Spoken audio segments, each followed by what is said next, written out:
There we go.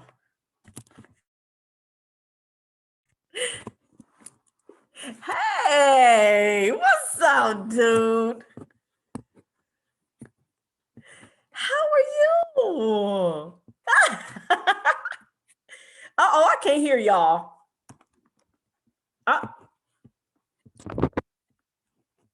So with this, trying to adjust this. There we go. What's up, T? How you feeling? I'm feeling great. So excited. I know, me too. I'm just tripping, man. Danford in the house. Man, this is so what's up. Hold on. Make sure you can hear her. But let's let her talk with you first. Then you do it. Let her ask you a question first. Mine. You're right, it is yours. Hello, everyone, and welcome to another episode of Real Reading Talk. And I am your host, Ms. Sasha. And with Real Reading Talk, we discuss the real systemic issues that are at the very foundational core as to why there are low levels of literacy in the Black community and the ways in which we can combat these issues together. And I welcome everyone. I am so excited, y'all, because on this episode, I have two absolutely phenomenal guests who are definitely about that literacy. And the first guest that I will be speaking to is Mr. Yes, I'm gonna call him Mr. Y'all. Mr. Danford is Danford Green, last name Green too? Harris-Green. Oh, yes. Danford Harris-Green. Let me make sure I get that hyphenation right. That's right. That's what's up. So we're going to be first speaking to Mr. Danford Harris-Green, y'all. That's right. There you go. And Danford, guess what, y'all? Danford, this boy is already an author. Y'all hear me? He is already an author. So, you know, obviously he comes from a family of literacy, a family that has been promoting reading, okay, ever since he was in the womb. I'm going to say that, all right, because I know his mother and she don't play when it comes to education, okay? And look at that already. This brother right here, see, he know what it is. He already know what it is, right? You've got to do your advertising immediately. He is already showing his book, which that's what I want him to do anyway. I appreciate you so much, Danford. Guess what, Danford? I want you to tell everybody, Danford, how old are you? Tell the world how old you are. 7. I'm 7, 9. You 7 years old? 7 years old. That's right. Danford is 7 years old. And what grade are you in, Danford? You in the first or the second? It's 7th grade. 2nd grade. He think he in the 7th. He's like, I'm 7, so I'm in the 7th grade. Got it. I love it. Danford is 7 in the 2nd grade, y'all. All right. And let me also ask you, Danford. Danford, do you like to read? Yeah. Say that again. Yeah. Do you like to read? She said, do you like to read? A thumbs up for yes. Yes, that's right. That's right. And that's what our kids need to hear. All right. They need to hear from a kid like you that you like to read. What kind of books do you like to read? Oh, what kind of books do we read, Danford? What kind of books do we read? What kind of books are we reading? So you just want to watch yourself do that? What kind of books are we reading? What's that book we have in there? It's called Ninja Chicks, right? Yeah. And that book pretty cool, isn't it? Wow, Ninja Chicks. Oh, wow. Oh my goodness. So they're doing a lot of karate moves, a lot of fight moves like that. He is literally trying to take over those moves. Like we're reading the book and he's trying to reenact the moves that he's seeing in the book while we're reading. And I'm like, hold up. I'm like, let's get through this story. But I'm honestly a few of the other books that he's like that I picked up and he's asked me to pick up for him. The Ninja Turtle books. Okay. So we picked up, he loves Ninja Turtles.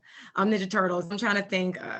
We do a lot of the Dr. Seuss books still, and he loves Thomas the Train. So Thomas the Train is one of his favorite books, actually. Oh, wow. And it was his favorite toy to start out with. Oh my goodness. Oh my, and let me introduce you to everybody as well. This is his awesome, phenomenal, beautiful mom. Her name is Tiairrea Green. All right. And she is going to definitely have a lot of different things to talk about when it comes to her growing up in a home filled with literacy, and also ways in which she has, raised her son and continue to raise her son into literacy. So we're going to delve into a lot of those different things. I wanted to, before we go to the awesome mom, I wanted to ask Danford just a couple of more questions. Now, this is in relation to your book, Danford. Can you show everybody again your book? Show everybody your book. She said, show him again. Okay. You said he did. All right. We're going to get the information here where to get that book too. All right. What is the name of the book? Get on Amazon. Amazon. And put it in the search. Danford Meets the Moon. Danford Meets the Moon. Oh my good. Wow. Where did you come up with the name Danford from, Danford? How'd you come up with that name? She said, how did you come up with the name Danford for the character? The game. No, for the character. How did you come up with the name Danford for your main character? The book. Yes. Tell her what you told me.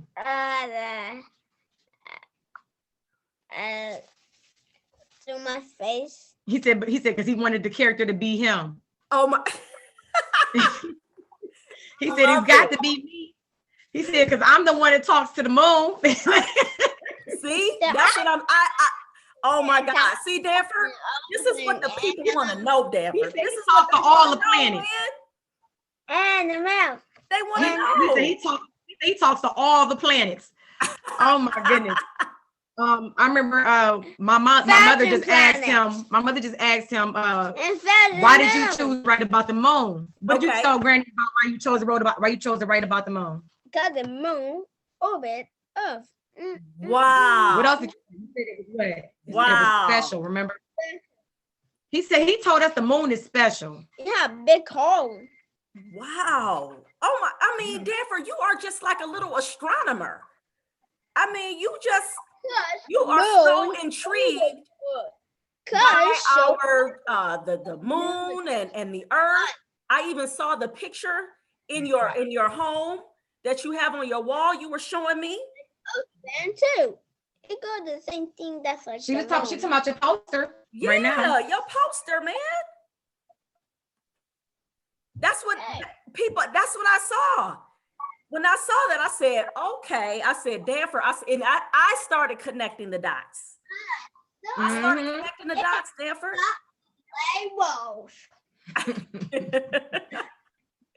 Danford, I am like, oh my goodness, man. I am just so proud of you. I am very proud of you. You know you did an excellent job in is this your first interview, Danford? Is this your first time being interviewed? Yes, it is. He don't know what to do. He was cool at first when we got on, right? He was like, I'm gonna be fine. Then he's like, I don't know. He's like, I don't know, Mom. Then all of a sudden, I don't know. He all over the place right now with it. That's okay. That's all right. He is being his true, authentic self. He is. I love it. And I'm just so proud of him. Just seeing him wanting to even. You see, I'm not even trying to stop it right now. But Danford, here, if you're ready, listen, are you ready? Our sun take 49 years to orbit our galaxy. Oh, wow. Okay. Are you ready right now? Okay. Come on. Danford, thank you. Thank you. I want you to clap for the information he just provided. Yes, I am. Yes, I am. Okay. That's what I'm talking about. What else you want to share? The strongest. We don't talk about fun. Mercury, the fourth planet from the sun. If it's not the hottest or the coolest, actually called the fastest. He said it's not the hottest or the coolest, but it's called the fastest. Wow. Now, which planet is that? Which planet was that one? Which planet was that again? You said the Mercury. fourth. Planet. And it's the first planet from the sun. And it's It could be cold and hot over here and cold over here. Okay. Wow. Oh my goodness. Mercury at sunlight. Wow. Okay, look at you do so much. Nighttime. At nighttime. Okay. Danford, you are. Craters. That has craters. Yeah, a bunch of rocks. Does it have an atmosphere like the Earth does? Nope. It has a different atmosphere. Like carbon dioxide, like Carbon dioxide atmosphere? Oh my gosh, is it pretty thin? well, it's carbon dioxide pretty weak. Who? Pretty weak. Oh, you want to say it one more time? Weak. Weak. Oh, it's pretty weak. Oh, it's pretty weak. It's a weak atmosphere. Oh my good. Okay. That smoky so different. It actually has no lava and no volcanoes.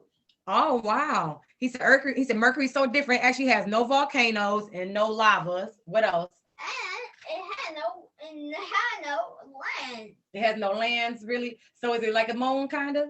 Actually, it do have lands. It does have land, so it's just one big rocky land. Yeah, but it's full of Wow. craters. Oh, okay. It's a lot of craters there.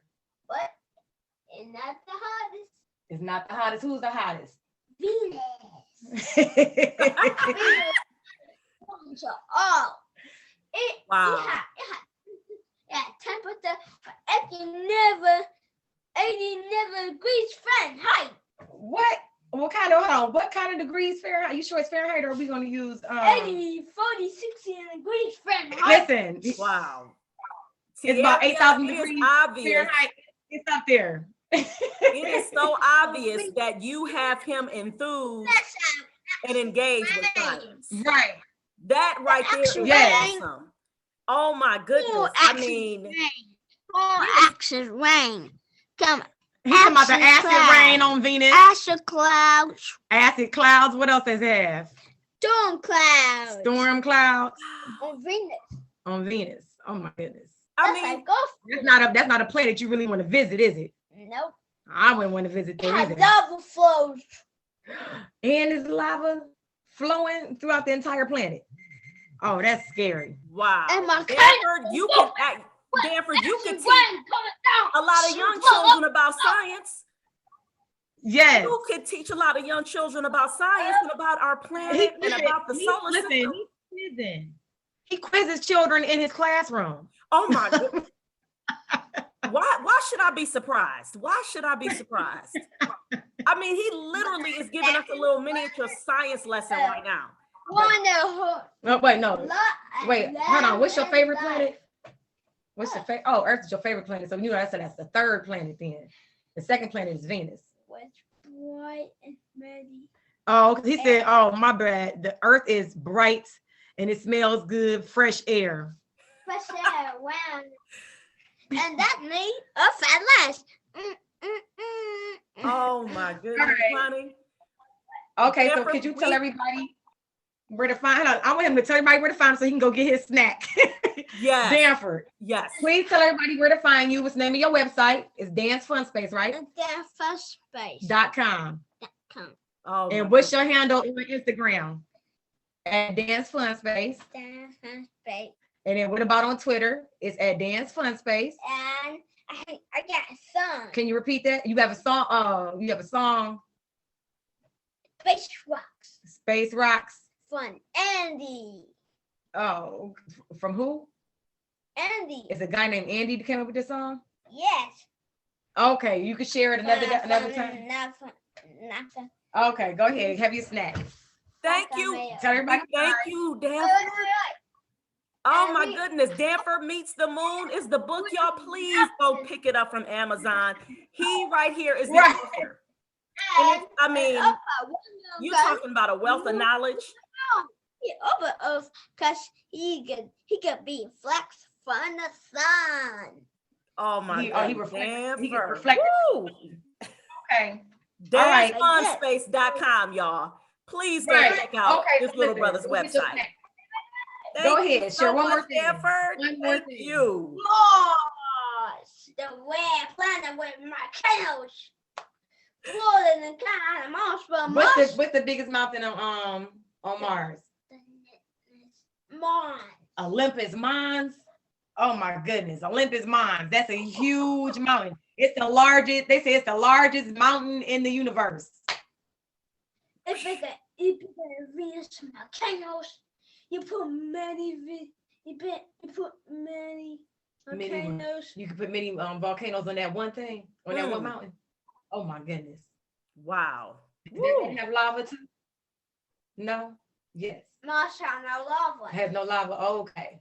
And But Mars, it can fit volcanoes. but Mars has water. Kind of strange. It's kind of strange. Is it water on Mars? I think it is. For those of you all who are just tuning in, this is Real Reading Talk with your host, Miss Sasha. And again, I just want to thank Yes. Okay. Danford Mars has Harris-Green, the author of Danford Meets the Moon. Everybody. And I am going to talk to his awesome mother. We got some things to talk about, y'all, as y'all can see. Okay. Miss Tiairrea All right. Green, Tell everybody goodbye. what We are things the that she does. strongest. with We're gonna her son get him to exit right when now. it comes to literacy. Hey, y'all, this is Real Reading Talk. I keep it real. So yes, y'all are, for those, when y'all hear this podcast, y'all are gonna hear the little young, awesome Danford, and him giving a great science class. You're gonna also hear him too kind of fretting a little bit because he's about to go eat lunch. So I can engage in a one-on-one conversation with his mom. Y'all know how it is. Y'all know how it is with our babies. So don't be tripping. All right, y'all just stay on and y'all just keep engaged with this awesome interview that I'm about to have with this beautiful lady, awesome, brilliant cousin T up in here in the house, Miss Tiairrea Green. Oh my goodness. Oh, we got some things to talk about because right there where we saw, I mean, it was pretty obvious, you know, that you do a lot of reading, you do a lot of interacting with your son. You obviously have seen that he has a very strong interest in science. And that right there is just so phenomenal.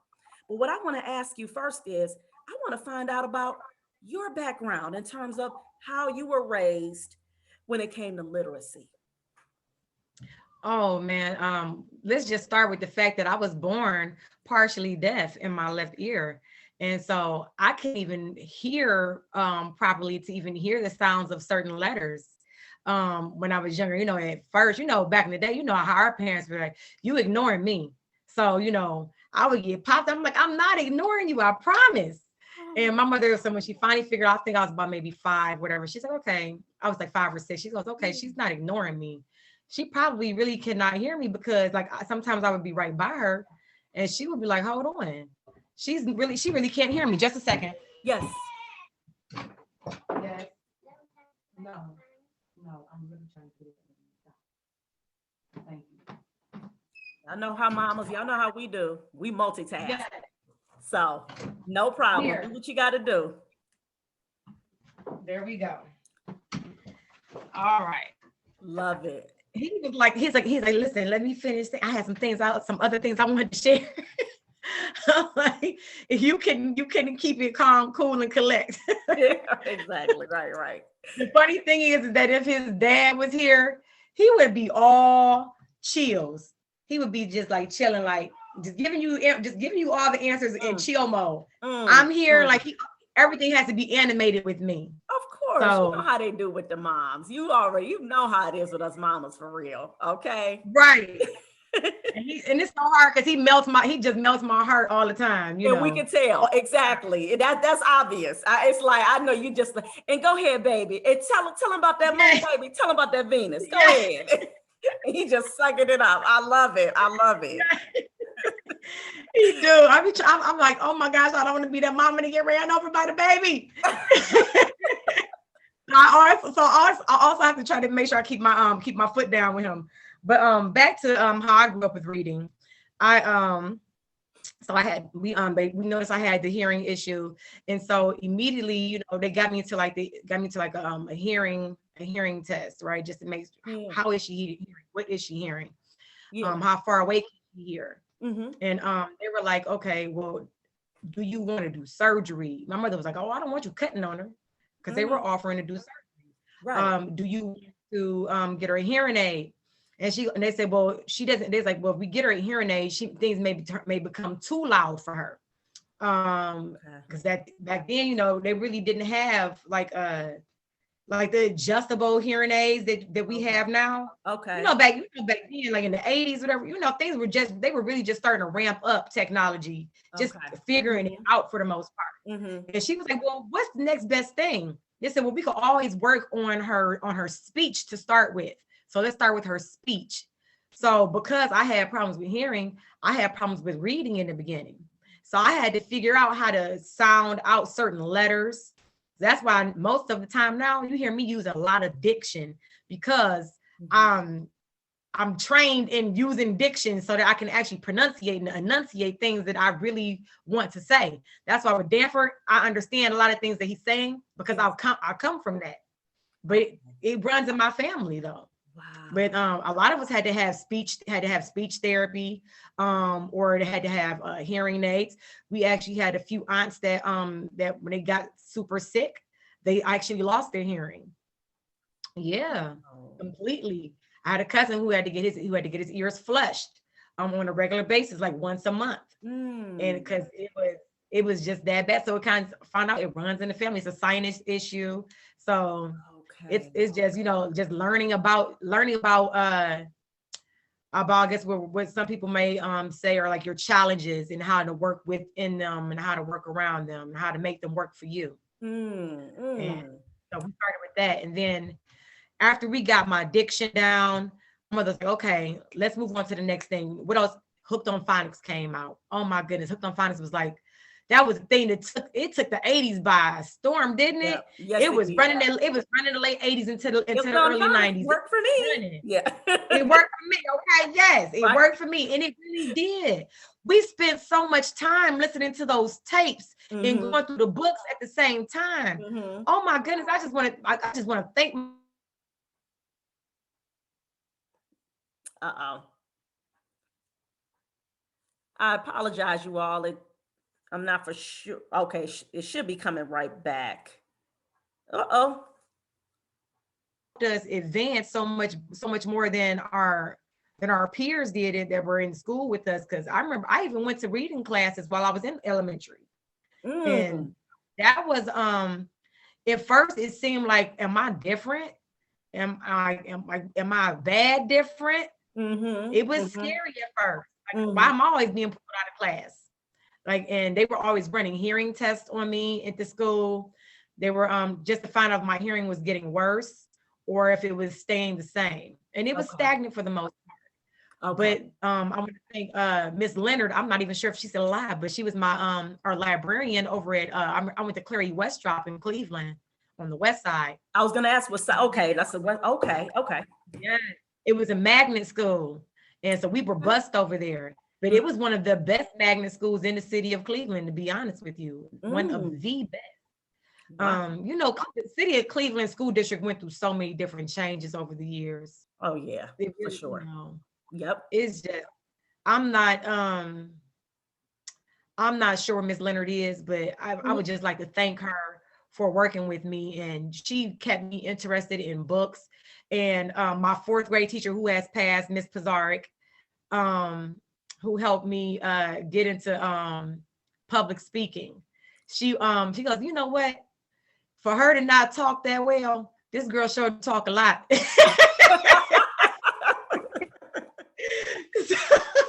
You're like, just because I may struggle with my speech does not mean I don't have a lot to say to the world. Yes. And so she says, you know what? She says, we have a special job for you. Oh.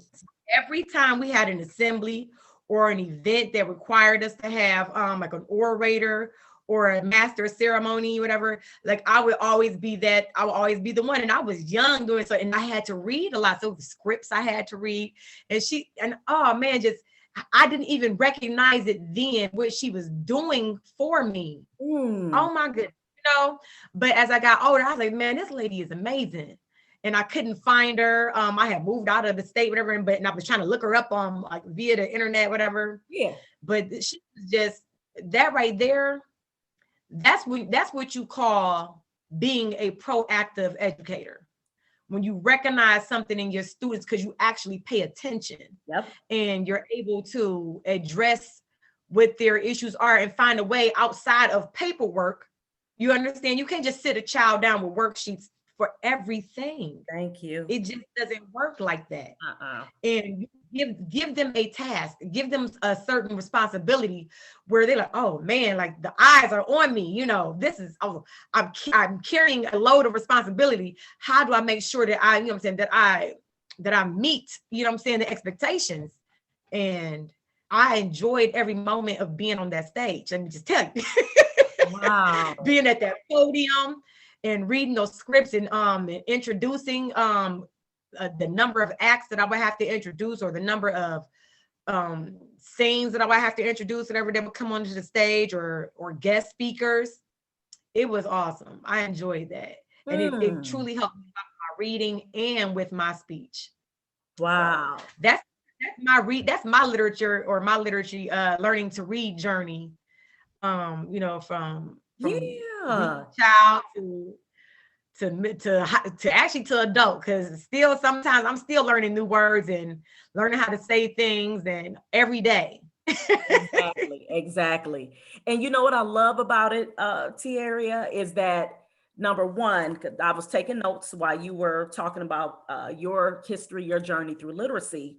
And one of the key things that you talked about is going back to your mom, and how you said that she did that investigation after she got, you know, past the aspect of, wait a minute, hold up. Okay, my baby ain't ignoring me. Because like you said, that's something definitely, you know, we'd be like in the Black community, like, oh, you what?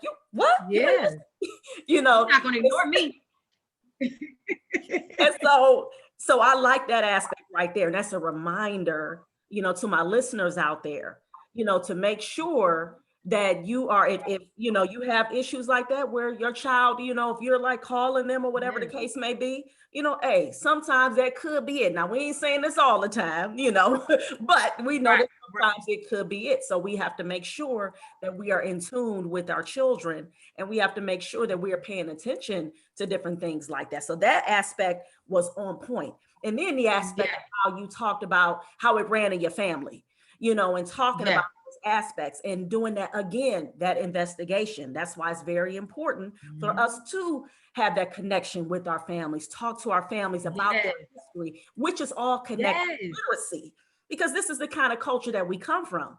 We come from a culture in the Black community that stems from Africa, that oral history, having that connection with our elders, having that connection with our family members, so we can find out, oh, okay, so that's why certain things that I do, because my great grandmama was doing that. You know, this is something that, you know, my aunties do, or my uncle. That's right. That stuff is important. So I hope, again, like I said, that you all are gaining these nuggets that T is dropping for everybody, because this is the Real Reading Talk is all about. This is a way in which we are combating these issues of low levels of literacy in the Black community, because we understand core issues, and we are addressing, we talk about those, but here on this podcast, it's about taking action. It's about taking steps to combat these things. And then when you talked about the aspect, when you start remembering your teachers' names, that right there was something that was powerful, because of the fact it shows the impact that they had. You know, now it can happen the other way around. Sometimes you can remember those teachers' names and it could have been in a bad way, right? You remember because they had a negative impact. But this was a blessing, because you remembered these positive teachers. And like you said, they saw something in you. And this is something that is key when it comes to being an educator. An educator is always trying to find that connection. They're trying to find that spark in each and every individual child, so they can help bring it out of them, because it's going to help them be the best version of them. And that right there is obvious with you. It's obvious in terms of how you spoke about everything. You know, you speak very well. You're an articulate Black woman. Thank you. Okay, you know, which we don't expect nothing less from Black people. Let's be clear. All right. You know, period. Okay. And so And I really, and all of these things right here is just you dropping those nuggets, about how we have to make sure we're being in tune, with our children, and how, again, this is all connected to literacy. Because, girl, I can relate to you. I used to be in plays in high school. I didn't have no problem with being on the stage. I was in poetry at Shaw High, winning all kind of, I used to give the announcements in high school, so I can relate. I'm all like, ooh, I'm like, okay, similar backgrounds. I love it. And so now I want to ask you, in terms of the things in which, because it's obvious with your awesome son with Danford, I mean, he is just so enthused and just so engaged and so knowledgeable about science. He really is. Tell me, what are the things that you would do in terms of preparing him, for, just engaging him, not just with science, but just with literacy, period. Give us, just a little bit insight in terms of your reading habits, if you will, that you've helped to develop, in your home. Okay, so let me just tell you this, just to start out with. So this year, because everything has changed with schooling, Danford has had a bit of a struggle because he's been at home and he's like, where is my Montessori classroom? And he, you hear the things that he was just saying about the poster.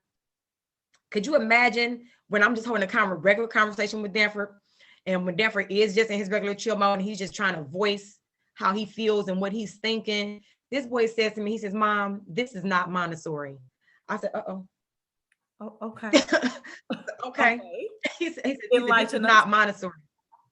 Right. And he definitely realized like class is not the same as it was last year. He goes, and he told me, he says, Mom, I don't like this format of learning. He said, this is not how, he told me, he says flat out, he says, Mommy, this is not how I want to learn. He says, I need my materials. Therefore, wants to be able to move the letters around and figure out whether these letters make a word or not, like putting the sounds together. Like he's a hands-on type of learner. And there's some like Montessori materials that we had that we don't have at our, at our convenience right now. Like I don't just have those things in the home. I'm asking whatever the school, whatever, like, could you lend me whatever those materials were that he had last year? It's a fight. It's a fight with the school district, which is Cleveland School District right now. I am, because his school, was separate from Cleveland School District, and it got absorbed this past year.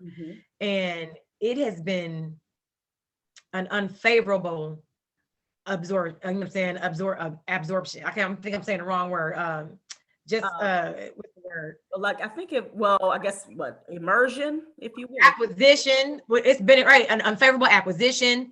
You know what I'm saying? Because they acquired us. We didn't acquire them. They acquired us. They took us on, they absorbed us and took us into their system and said, we know what you were doing, but you will not be doing it anymore. It's basically what they said to us. They literally there is no more Montessori within his school.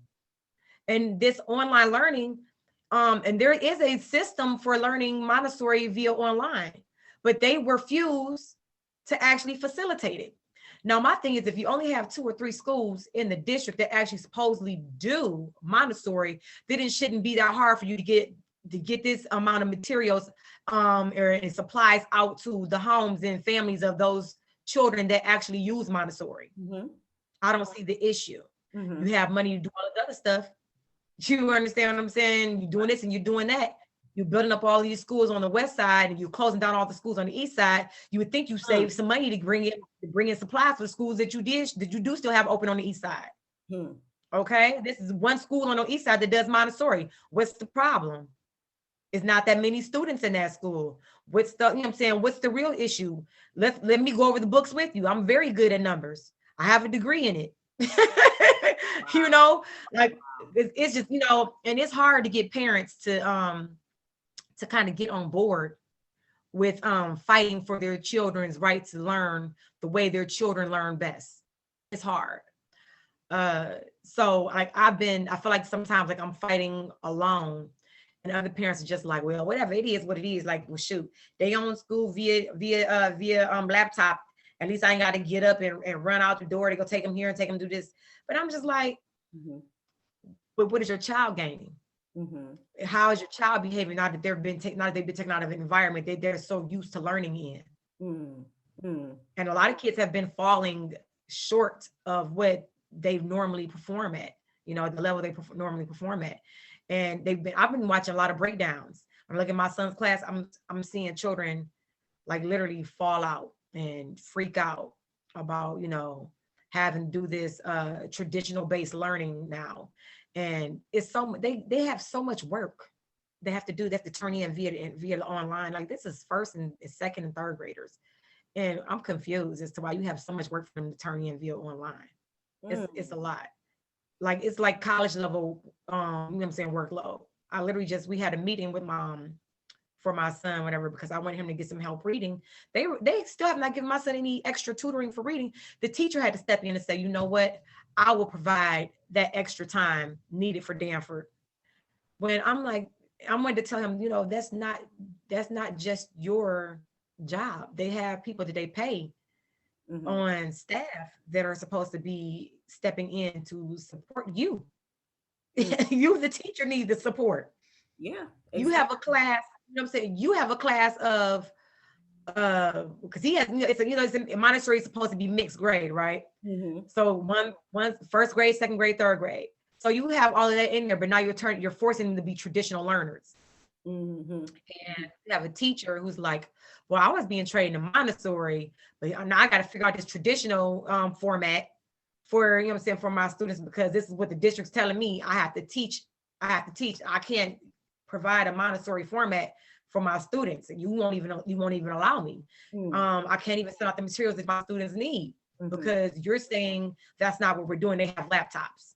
Like laptops is enough. Exactly. It's become ridiculous. Exactly. But what I've been doing to supplement for Danford is that right now I've had to start from scratch with him to get him acclimated to how they traditionally learn. And it's because I can't give him Montessori setup when they're not, they're literally they're testing these kids almost every week. They get tested every week. Really? You know, like, yeah, they're doing there's a small test this week. Then all of a sudden, just this week, they just did an NWEA test for the math. Next week is going to be for the English. And so like you're bombarding these children with small tests throughout the week. Right. And then all of a sudden you give them a big test, but you're not really giving them a chance to actually learn, and you're moving so fast. It's not fair. Exactly. Montessori was an at your own pace setup and format. This room is set up for you to figure things out at your pace and receive guidance and support from the instructor in the classroom. It's not like that anymore.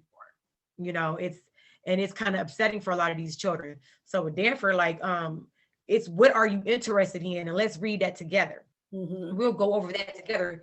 And I try not to force him reading more than 5 pages at a time. You know, let's just do these 5 pages, and we'll keep reading these 5 pages until every word on these pages becomes something familiar for you. Okay. So it's something you recognize. And when you see these words, you're reading it fluently because you recognize it now. You know that word when you see it.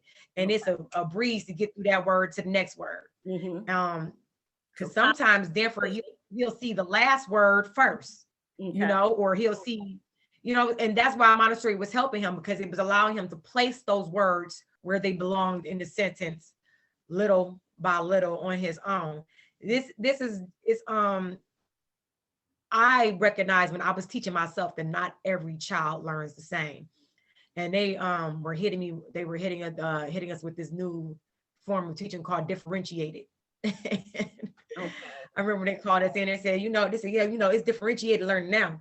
I know you all have already graduated and everything.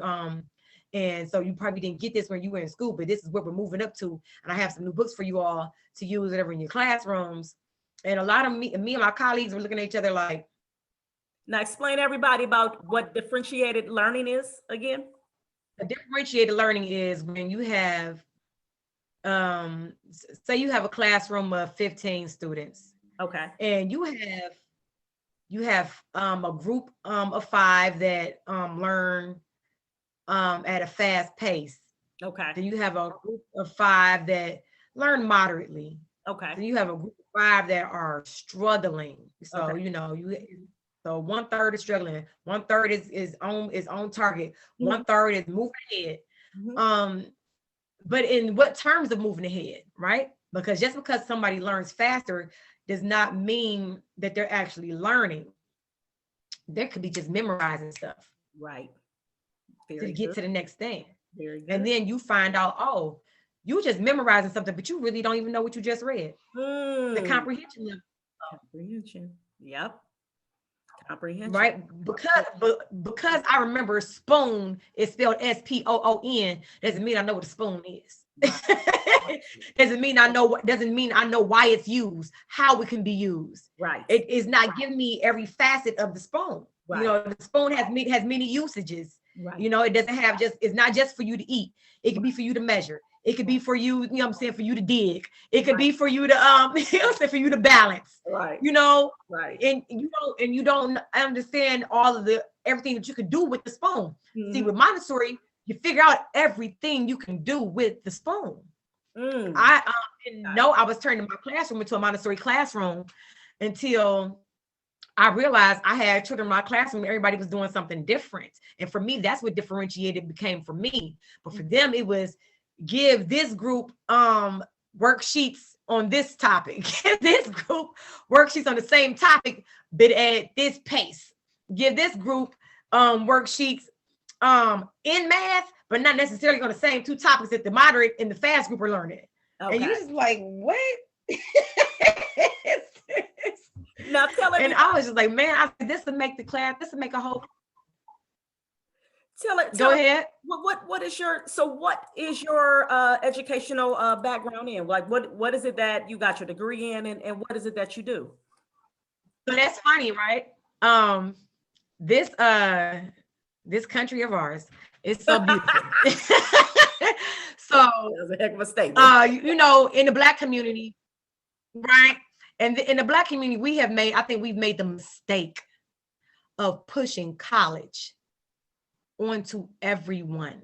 Mm-hmm. We have allowed somebody else's system and somebody else's agenda to overrun our initial agenda and our initial, mission. Mm-hmm. And we got caught up in doing things their way. Mm-hmm. Mm-hmm. And when she's saying their way, y'all know she's talking about in the white supremacist mind frame, okay? So yes. To be clear, because this on Real Reading Talk, we keep it real, all right? Right. Yes. So this is what really opened my eyes. I was going for certification one summer for my teaching license. And I was like, okay, well, I need to get recertified in some things. So I said, I'm gonna just take my class down to Tri-C. So I go down to Tri-C. I don't know why I can't think of my professor's name, but she was pretty awesome. Okay. And she had been a college classmate of my superintendent when I was working for East Cleveland School District. And she goes, oh, well, let me make sure I equip you with everything you need. So I want you to do a history on the I want you to do a complete full robust history on education, on the history of education, how we got into public education and so on and so forth. So I said, okay, whatever, this is gonna be nothing. Right. So I'm gonna delve all the way back. Okay. All the way back. That's when I learned. I said, okay, hold up. So there was no such thing as public education, starting out. We introduced public education to the country. For them, who is we? We, us being the indigenous people of this here land, the Black, the melanated. You hear me? The melanated. Okay. The melanated folk. Okay. I'm talking about the FBAs, our foundation, our foundational Black African Black Americans. You understand me? Okay. So we, we were always founding things though. That's what we do. We found. So we do the founding. And I learned that we introduced public education to the country. Why? Because we didn't just see that our children needed to be educated. We saw that the poor white kids in the South also need to be educated. And we said, and us with the hearts that we have, we said, we can't leave these babies out too, with the hearts that we have. So then they said, well, okay, this is where we always go wrong, including others into our, including others. Every time we include, and I don't mean to be mean. Everybody. Hey, I'm just speaking facts. Every time we include somebody else in our blessings or in our plans, they get snatched from us. They truly do. They get snatched from us. So they say, okay, well, if that's what's gonna happen, then we're gonna also provide public transportation. But that's not gonna be for y'all children. We only gonna transport ours. And so they were literally and we were like, well, some of them were actually starting off at our schools. They were starting off at our schools. So then they said, oh, well, we don't really want our children to learn from y'all. So we're gonna bring down some other white educators down to the South. This is all during Reconstruction era. We can bring some white educators back. We're gonna bring some white educators on down to the South, and they're gonna educate our children. And y'all go ahead, y'all keep educating y'all's. But when they saw that we were actually advancing ours, but even with the very little resources that we had, they were still advancing. Somehow, some way they had opened their own pharmacy. Somehow, some way they had opened up their own hospitals. Somehow, some way they had opened up their own grocery stores.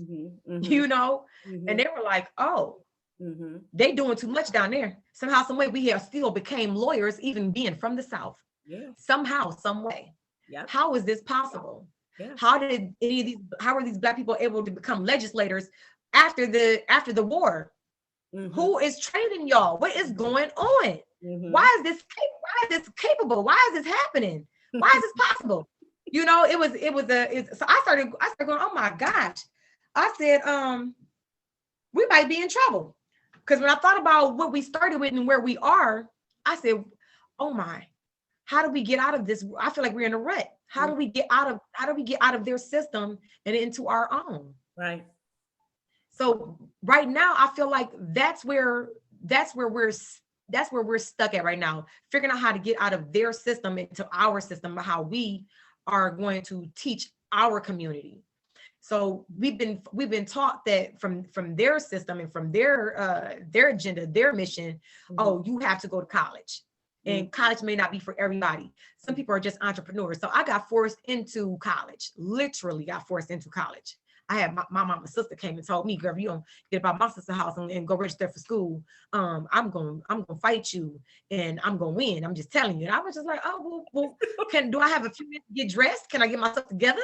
You know, and I'll meet you downstairs in the car. Okay. And then when I say I literally got forced, I mean, I literally got forced. So here I am. You were playing. Down to the registration line. I'm registering to be in somebody's school and sit in a classroom I don't want to be in. Wow. Didn't want to be there. That's not what I wanted to start my own business. But our community has been taught that I'm not going to give you no money to start no business. I'm not going to feed that dream. Right. Now you want to be a nurse. I'm all behind that. Right. You want to be a teacher. I'm all behind that. Oh, you want to go to law school? Oh, I can really tell my friends about that. Yes, I'll put my money behind that. Right. What? What did you wind up getting your degree? So you got it in. I ended up getting it in merchandising. So I ended up getting merchandise. I'm thinking like, oh, merchandising. Every time I would look online, I said, I kept going. Well, I was into fashion, and I just really wanted to open up my own store. I wanted to start my own magazine, and so I said, well, okay, well, let me find how can I figure out a way to get into there. So they said, okay, merchandise. I said, oh, well, I do need to learn how to handle inventory. I do need to learn how to order. I do need to learn, but kind of find out, I know how to do that anyway. I go grocery shopping with my mama. That's all it really was, is balancing a budget. Wow. Balancing a budget. But I ended up with a degree in math. So it's a math degree. So I'm thinking, I kept seeing openings for it. I'm like, oh, it's going to always be openings for merchandisers. Okay, I got this. Right.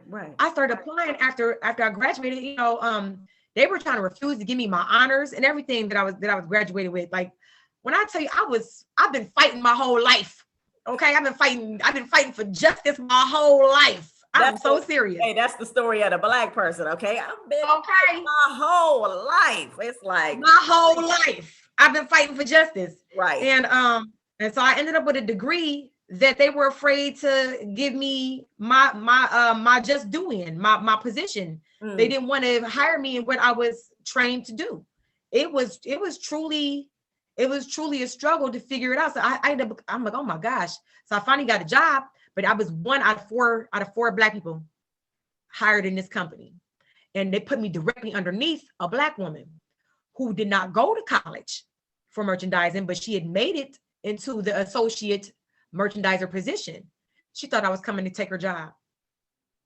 She thought they were trying to replace her with me. Oh man. And she told me to my face, a Black woman told me to my face, Yeah. I'm not going to train you.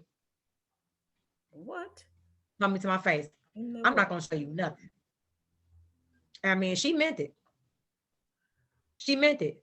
This woman was sabotaging me from the day I walked in. From the day I walked in. And what That you just speak straight about is one of the ugly, ugly drawbacks of what slavery did to our people. You know, It is. That's right there, that whole mentality of we're competing. That's not a Right. way of thinking. And if I was her, but this is just how I think. If I feel any inkling of a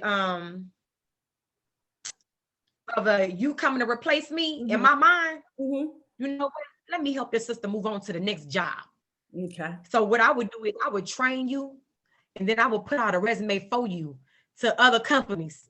I would literally type up your resume, okay, and get you hired somewhere else, away from where I think I'm comfortable and where I feel like I have set my footing and where I say I want to be. I'm not going to sabotage you. I'm going to better you for the next job. Right. And not only that, I'm going to get you up out of here in the best way possible. I'm going to sing your praises. I'm going to write up your resume. I'm going to train you to the best. You hear me? And I'm going to push you on and out. But I'm going to do it the right way. I'm not going to push you out in a negative note. I'm not going to try to tear down your character. I'm not going to try to tear down, your achievements. I'm not going to try to stop you from learning more. I'm not going to keep you from actually getting the information you need to get to be the best in this field that you need to be. I'm not going to stop you from feeding your dream. Exactly. Like, I'm going to do what you need. I'm going to do what's needed to get you into another company. if this is where I want to be so bad. You understand? I'm gonna help you go somewhere else, but you won't be where my job is if I feel like you coming from my spot. Like we got to think different. We supposed to help each other up and out, not push each other down and push each other out. Exactly. You understand me? Like it's ridiculous because what she did for me was not helping at all. And I didn't learn anything other than what I did learn. The things I did learn, I learned on my own. I didn't know how to talk to these Chinese factories. I had to figure out how to hold negotiating conversations with these Chinese on my own. Like I literally had to go back and look at old. I was looking at old emails from the assistant before me. Oh yeah, I had to read emails from the assistant before me to see, because they thought they had erased them, but she was still on the computer. And when you touch on there, you could actually log into her. I said, this ain't nothing but a help right here. Wow. They thought they had removed her. That was the only thing that helped me. And because you couldn't get on the phone and just call them. You could only communicate with them via email. And I had to figure it out. And they only receive emails during certain times of the day. So I learned I had to put a time. I had to put a scheduled delivery on my emails in order to make sure they got to their email boxes as soon as they reached their office.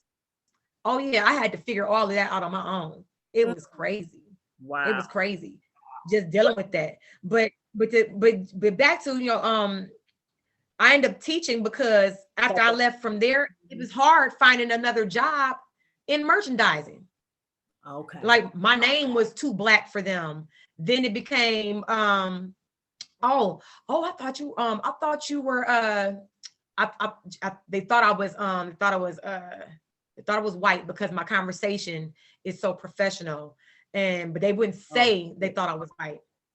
Oh, wow. They would use other, other terms or other hint words to well, I did want to meet you, but I'm afraid to let you know that we actually filled that position. Girl, it would be some white girl in there that looked like this is wrong and be looking at you like, you ain't filled it yet. Not really. Wow. But wow. Again, like it was crazy. It was crazy. Or to be one black chick that was actually there and be like, girl, I'm the token. I'm telling you right now, you not getting up in here. It was crazy. It was crazy. So did you wind up getting a teacher's license? What route did you go back? Yeah, I ended up getting an untraditional what do they call it? I can't even remember what the name of it is, but in the state of Ohio, okay, if you get sponsored by a district, you can obtain a non-traditional teaching license. You can obtain a non-traditional teaching license. You just have to be sponsored. You must have a degree in that's similar to whatever field it is you want to go into. Okay. But you also must be sponsored by that district. You have to be sponsored. Okay. Wow. Right. You're educating me. And I'm quite sure folks who are listening have heard of this. I've never heard of that before. I didn't know that. Some people were trying to go through Teach for America. Remember that when that was all big? Yes. Yeah. Teach for America. That was a hot mess. It really was. Because when I tell you, we had teachers coming in from Teach for America coming in, and they were like, I can't handle these kids, and all. It was just so negative, and the kids can feel that vibe. They sense it. They can smell it. It's like, it's like a wolf. It's like a wolf that smells fear on a person that is cornered in the middle of the woods. They know they got you in their grasp. And they know that all they got to do is lunge in the right direction. Yeah, they know what direction you gonna try to lunge or run in. Exactly. And the kids, oh my goodness, kids. We could do a whole nother episode and talking about that in terms of Teach for America and just the whole aspect period of how the educational system needs to be totally gutted. I mean, right. So I went the non-traditional teaching license route, and because I had a principal who saw in me what he had never seen in any of his other teachers. And he said, let me reach out to the superintendent and let her know that you are what we need in this district. Wow. And that's when I started teaching over at Shaw. I was teaching. Really? That's where I graduated teaching that. Okay. And I was teaching that. And then I ended up coming out of there, going into the 6th grade classroom because the 6th grade teacher just decided to just quit. And but instead of him quitting, he went out on medical leave the whole year instead. So he just was drawn in medical. He was getting paid like he was there and wasn't even there. And I had to take over his classroom. Wow. And that's when I learned there's a serious breakdown in our community. I learned there's a serious breakdown in our community on how our children are actually learning, what they're understanding, how they're perceiving everything.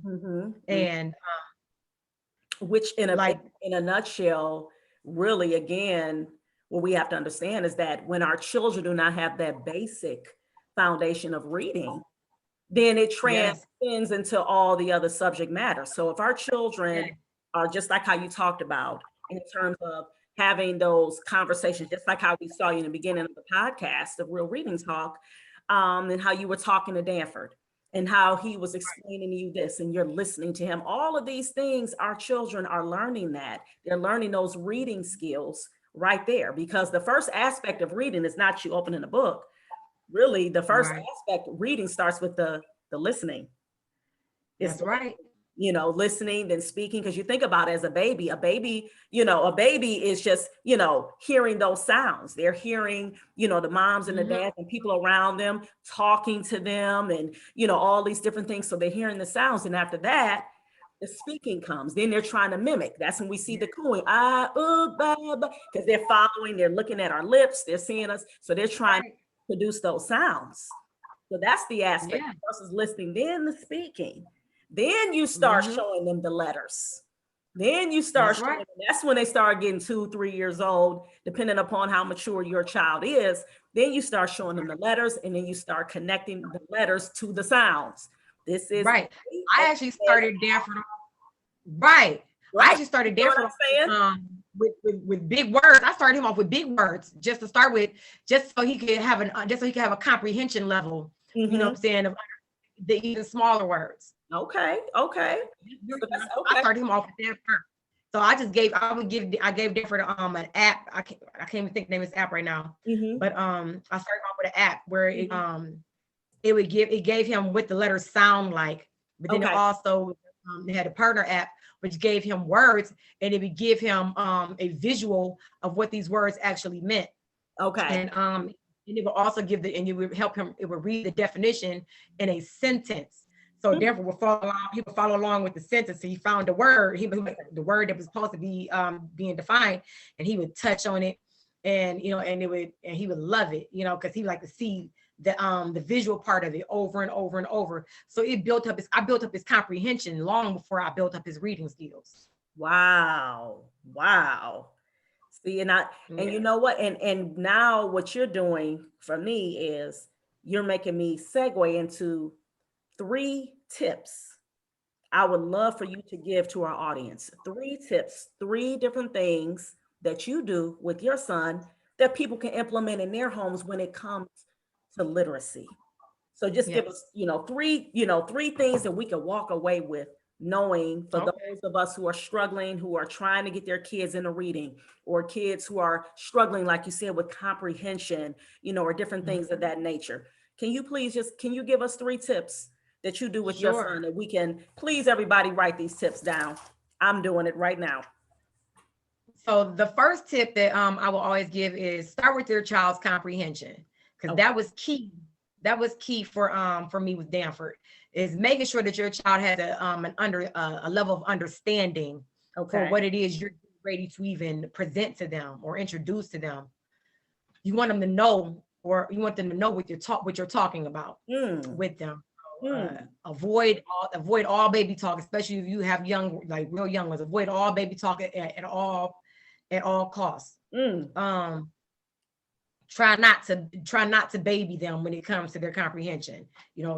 Be precise, be precise, and be persistent. The second thing I would give when it comes to teaching your child how to read is start where they're at.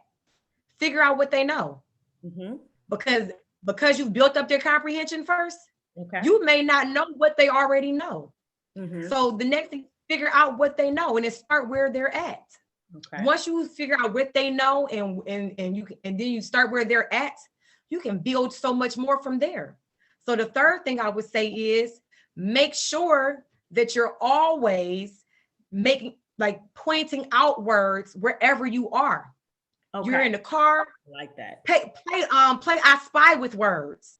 Like we do I Spy with words all the time. Like that's one of our favorite games, the I Spy word game. And make it right, and that's a fourth one. Make it fun. Make it fun. I add that. Keep it fun. These are children. Right. These are children, and sometimes we have a tendency as adults to be like, oh, I don't have time to be playing, but we do. We do. Don't forget where you were. Don't forget who you were. Remember, you were a child, and everything doesn't have to be so serious. Every lesson doesn't have to be super serious. This is reading. Reading is supposed to be something that we love to do, because remember, reading is freedom, and we're trying to promote our freedom generationally. We want it to trickle down from one generation to the next, that we obtain and maintain our freedom because we can read. And remember, when you're reading a book, you feel free. Sometimes you immerse yourself into that story, that you feel like you become a part of that story and you can live through it. And sometimes you try to figure out other things that you might have done within the story to help that character get to the next step. But just so keep it fun. Always keep it fun. Role play with the child or something, with the book. Danford loves it. He loves role playing. So keep it fun. I'm gonna repeat those tips for everybody. That right there, phenomenal. That was awesome. Number 1, if you all didn't catch it, I'm gonna say it again, and I'm gonna actually put it in the description box when I upload the podcast on Anchor. Make sure that you all get the Anchor app so that you all can, and make sure that you click on the type in Real Reading Talk, so that every time I upload a podcast, that you guys will be the first ones to get it. I'm also going to upload this video to YouTube as well. Reading is Freedom. Hey. Shout out, shout out. All right. That is the name Right. of the YouTube channel. So make sure that you please subscribe so you all can watch this interview again. I'm going to repeat those tips that Miss Tiairrea gave to everybody when it comes to trying to help our children and getting them to reading. Number one, she said, start with your comprehension. Start with the comprehension piece.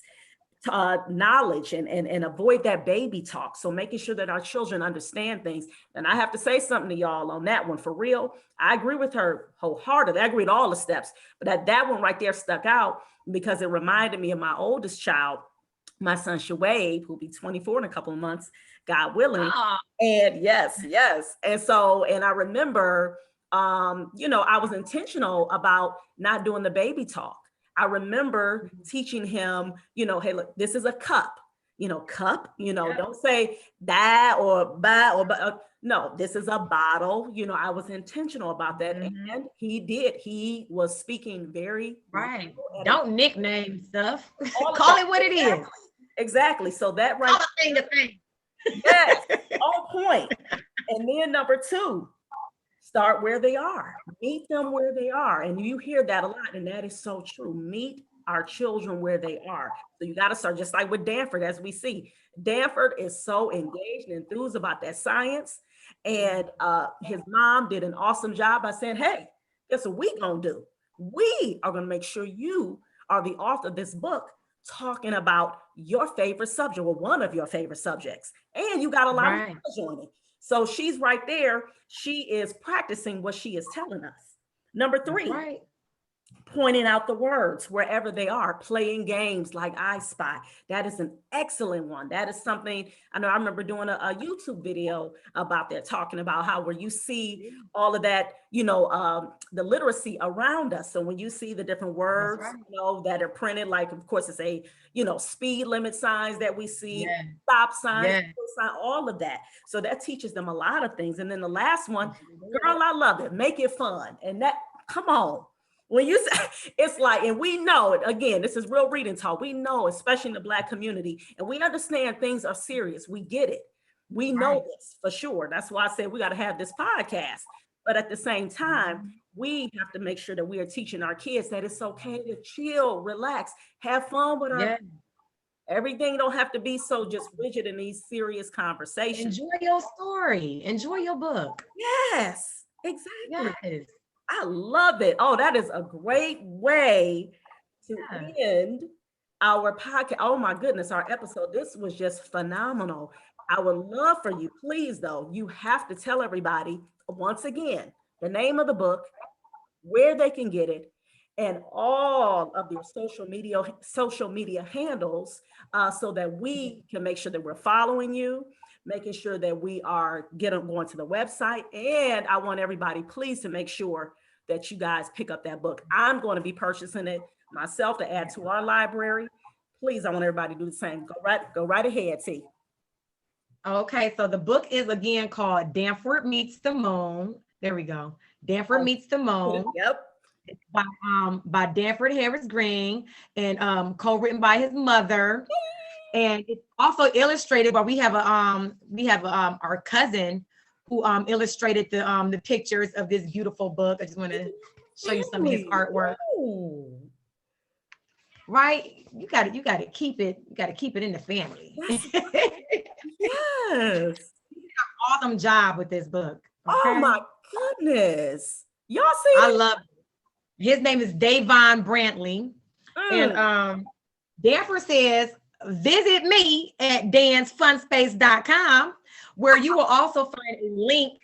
You will also find a link to buy Danford's book. It'll take you directly to Amazon. So it's when you first get to the website, it's a hyperlink page. And so on the hyperlink page, you have the links to Danford's Facebook page, which is Dance Fun Space, or at Dance Fun Space on Facebook. his Twitter page, which is at dansfunspace, dansfunspace on Twitter. And he's also on Instagram at dansfunspace. I feel like I'm missing something. You said, okay, did you say Facebook already? Did you? Yes, I said Facebook. So Okay. Facebook, Twitter, Instagram. Yes. And you have the website at Dance Fun Space. Also, I want to make sure I let you guys know, Danford also created an app video game to go along with his book. oh, I remember you posting that. Oh my! Listen, he is, and this is literally all from the mind of Danford. Is as rambunctious as he was in the beginning of this video. He is just as much rambunctious when it comes to business. He's truly, he brings these ideas to me. I don't come to Danford with these ideas. I facilitate whatever needs to be facilitated for his dreams and for his goals. And Danford has missions. Okay. He is a mission, you know what I'm saying, person. Like he sets a goal and he wants to meet it. So he said, Mom, he said, now I need a game to go with this book. I said, well, who do we reach out to? I need to figure this out. So we went and found a game developer. And the game is fun. It's engaging. It's not too addictive because I don't want your child sitting on the phone all day. Right. I want here even though your baby created the game, you don't want them to just be playing all the time. Gotcha. Right. Right, you know what I'm saying? I want your child reading their book, Danford Meets the Moon. You want to switch up, play his game, then go read his book. Yes. Got it. Yes. And so we're also in the process right now of developing Danford's interactive hardback book for Danford Meets the Moon. And we're in this year we will also be dropping Danford's coloring book, Danford Meets the Moon.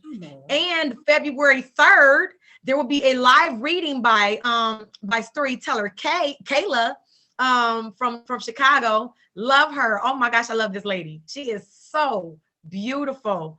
I love her spirit. I love her vibe, and I love watching her read books. Oh my goodness, I love this woman. Wow, and, she's at Storyteller. She's on Instagram at storyteller_K. Storyteller_K. And on YouTube, oh my goodness, Storyteller K or Storyteller K, I think, whatever, or underscore Storyteller. Storytime by Kayla. Oh, Storytime by Kayla. Oh, okay, Storytime by Oh my gosh, I'm so happy I got that right. I apologize, Kayla, if you're watching this anywhere. I apologize. That's so make sure I got you here. Yes. Storytime_K.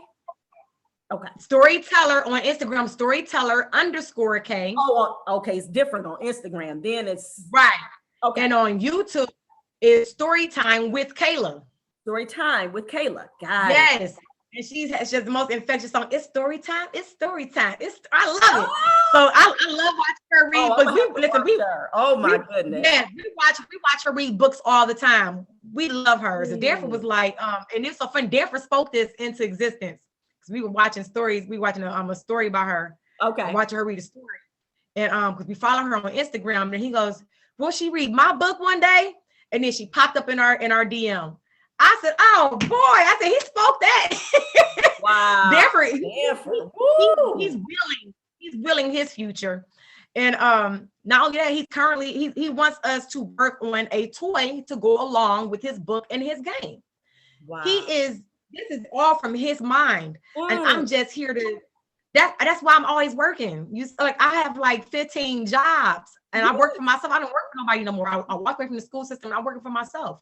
Me and his father, we are working for ourselves, and we're doing everything we can to get Danford the money that he needs to do the things that he wants to do. That is, and I know I talk a lot of entrepreneurial. That's entrepreneurship, though. He took one thing and then he starts saying, "Oh, I can do a game. Oh, I can make. Oh, I can make a toy. Hello." Okay. Yes, and the YouTube page that will be coming up later on this year. That's all from the mind of Danford.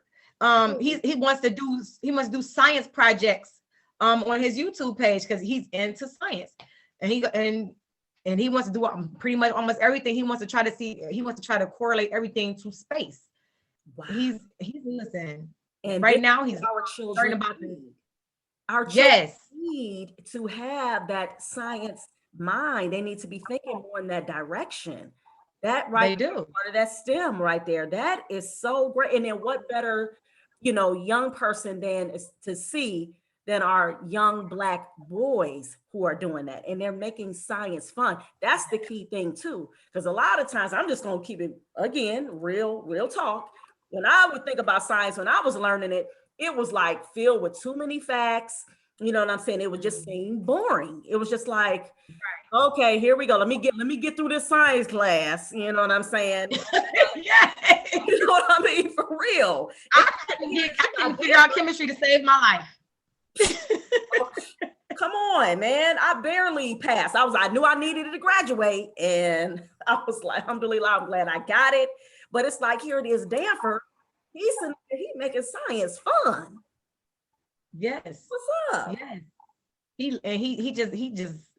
He teaches me so much. He teaches me so much. Wow. So I just want to also add that, remember, parents, you let your children teach you. Let your children teach you. That's right. Because everything you thought you knew, you would find out wasn't true. Everything you thought you knew, you found out wasn't true. Wow. I definitely agree with you on the aspect of learning from your children. That's what I was telling my kids before. I said, guess what? I said, I don't look at it like I'm just imparting this knowledge to you. I said, I'm learning from you. I'm learning a lot of things. I'm learning about things in which I've done. I said, okay, this is good. Now I'm learning about things in which I'm like, I need to I can't do that no more. Yeah. I'm learning how to be better. I'm learning. You have to bring me back on here. You have to bring me back on here because I have so much I want to share about teaching and what I've learned and how I developed my teaching style. I would definitely love to share a lot of that with you because I think a lot of our Black teachers could take something from what I have to share. Oh, definitely. Oh, and I'm a sharer. I'm not a hoarder. I don't like to hoard. Hello. Because it's not like we own the knowledge anyway. Okay. That's why I say all the time. Knowledge is meant to be shared. I praise Allah first. I say, alhamdulillah, praise is due to God for the things that I've learned. I don't go around like, this is mine. I got this. No, it's for everybody. It's for yes. And I appreciate you saying that. Thank you so much. Yes. Thank you so much for saying that. You're welcome. Thank you for having us on here. Yes, thank you. And I want to tell everybody again, and actually what I like to do is two last things. Number one, tell everybody the book that you are currently reading yourself or that you just finished reading. And then I'm going to end with a quote and we're done. Well, right now I'm gonna tell y'all the truth. I'm reading tax, TurboTax laws, TurboTax IRS laws, and codes books.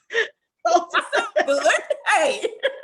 Because by next year, you all will be able to come to me to get your taxes done. I'm practicing this whole year so that I'm an expert next year. Okay. I will not be jumping in on your taxes this year. Do you hear me? I'm practicing a whole year. I'm doing simulation after simulation after simulation to make sure that I have it down pat. Go ahead. Well, y'all heard it here. Right. And the name of our company, we published Danford's book. It's Do the Most Entertainment Management Company. Okay. So we don't just manage music or whatever, books are entertainment. So we do events, we do books, we do poetry, we do music, music work, we do music works of art. We are out here. This is what we do.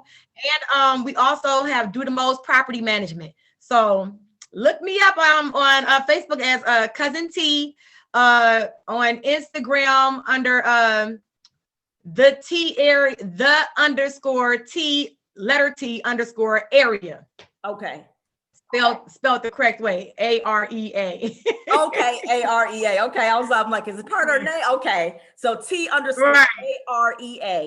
That's on Instagram, and the name of your entertainment management company is called Do the Most Entertainment Management Company. Yes. Okay. Yes. Got it. Oh, wow. I love it. And I'm going to end with this quote right here by our dear sister. She's passed on now, Dr. Marva Collins, who was an educator herself. And one of the many quotes she said was excellence is not an act, but a habit. The thing you That's do right. the most are the things That's right. you will do best. That's right. Holla. I It's appreciate been Real that. Reading Talk, your host, Miss Seisha, and I thank you all for tuning in. And you all take care and have a beautiful rest of your day. Peace. Peace.